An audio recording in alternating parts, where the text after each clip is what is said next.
and welcome for poetry lesson number 5. Before we jump into poetry lesson number 5, I just want to say how much I miss you.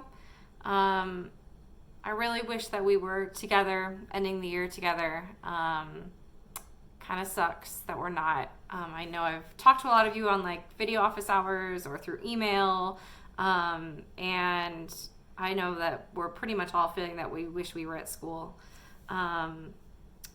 But we will see each other in the fall. I hope that you will stop by and say hi, even though I probably won't be your teacher again, unless you failed the first semester of English 9 and then you get put back in my class again. But I'm sure this didn't happen to any of you. I also just want to say that if you are feeling down, if you are feeling like you need to talk to someone, please reach out. I'm here. You can email me. You can jump onto the office hour calls. We are now doing them Monday, Wednesday, Friday. So every Monday, Wednesday, and Friday at 3 o'clock. Just click the link. I'm going to create a new link. For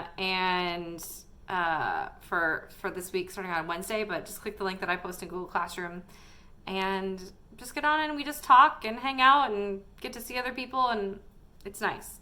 All right.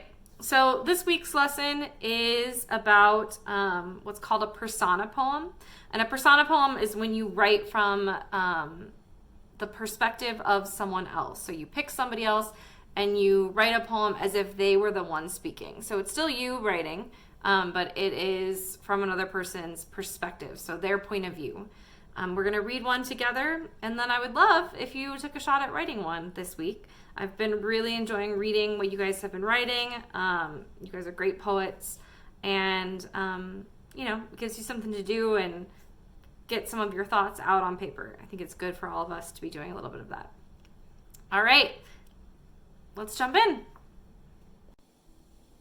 All right, so the persona poem that we're going to be reading together is a poem about Japanese relocation during World War II. So if you don't know that much about World War II, we talked about this a little bit actually when we started Lord of the Flies, but about how Japanese people were forced into relocation camps by the United States because they were seen as enemies because Japan bombed Pearl Harbor. So even though these people were American citizens, many of them, if not even most of them, had lived here their whole lives and very strongly felt that they were American.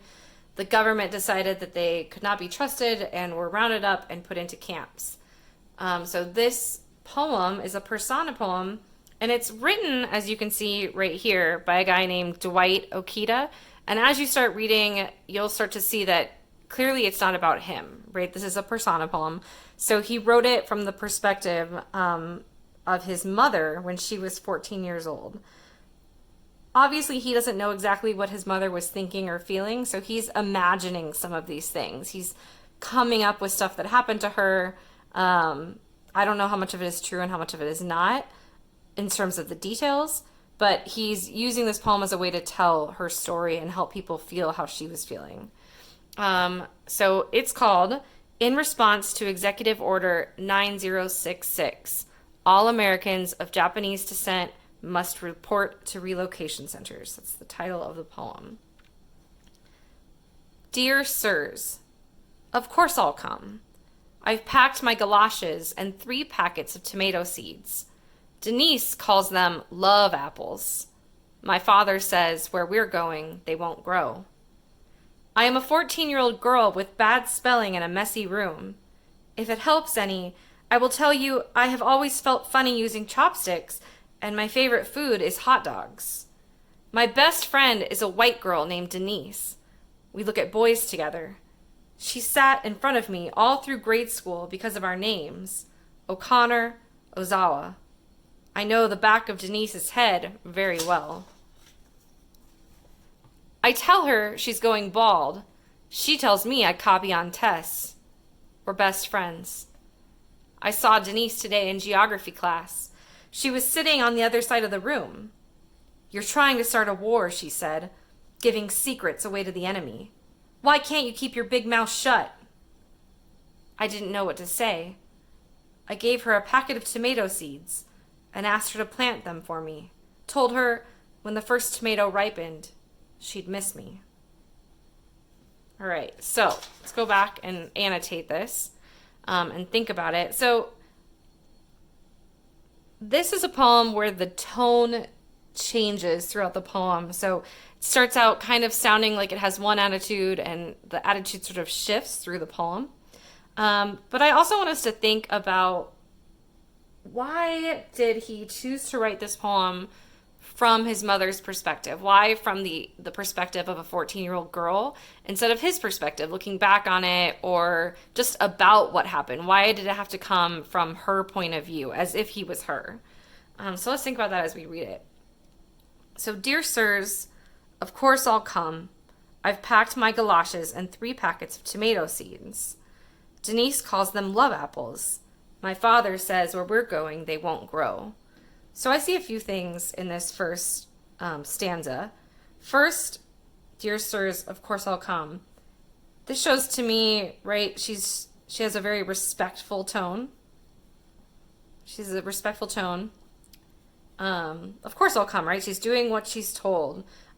She is being, quote, a good American. And almost kind of makes it sound like it's not a big deal. Like, okay, I packed my galoshes and my tomato seeds. And then it says, my father says, where we're going, they won't grow. Now, there's 2 meanings here. I think the literal meaning is that the camps where they were relocated were pretty much in the desert. They were kind of in the Southern California desert. So he was saying, the land there, they won't grow there. You don't need to bring those. But the figurative meaning, so the meaning that is not exactly what it means in real life, but the idea of it, is that if she calls them love apples, that love won't grow in the desert, right? That the desert where the camps are a place without love, a bad place without hope, right? I'm a 14-year-old girl with bad spelling and a messy room. If it helps any, I will tell you I have always felt funny using chopsticks, and my favorite food is hot dogs. So this whole stanza is her proving she's a good American, right? How American she is. She loves hot dogs. She feels weird using chopsticks. She's just a 14-year-old girl with a messy room. She also, this really sort of, what I would say, like, humanizes her. We talked about this some in class, too. Talking about how when we want someone to be the enemy, we make them into, like, an animal, less than human. We talked about that with Lord of the Flies. And I think that's what has to happen in war, right? People have to look at each other as less than human in order to be able to kill them or put them in camps. And so here in this stanza, the author, Dwight Okita, is humanizing his mother, showing how much of a normal 14-year-old American girl she is. My best friend is a white girl named Denise. We look at boys together. Again, this is showing that sort of, I'm a normal, sort of innocent young girl. She sat in front of me all through grade school because of our names, O'Connor, Ozawa. Again, this is like very American, right? That the O'Connor it's an Irish name. So the Irish were immigrants to America, and so were the Japanese. And I think the author's making a point here, right, that the names go right next to each other. They sit next to each other in school. They're both immigrant names. And yet one is being looked at as a white quote, like normal American, right, during this time, and she's being looked at as the enemy. I know the back of Denise's head very well. I tell her she's going bald. She tells me I copy on Tess. We're best friends. So again, this is sort of that innocence, showing they're just doing normal kid things, right, teasing each other. I saw Denise today in geography class. She was sitting on the other side of the room. You're trying to start a war, she said, giving secrets away to the enemy. Why can't you keep your big mouth shut? So now here's a shift in tone. suddenly we've gone from normal, innocent American kid stuff, it goes, we're best friends, to why can't you keep your big mouth shut? There's a shift in tone. Suddenly it is angry. Well, Denise is angry, right? I don't know if the narrator is angry, but I think she would maybe feel more sad, upset. I don't know what to say. I gave her a packet of tomato seeds and asked her to plant them for me. Told her when the first tomato ripened, she'd miss me. So here we have definitely that sort of maybe a little bit of anger or upset. But remember, the tomatoes are love apples, right?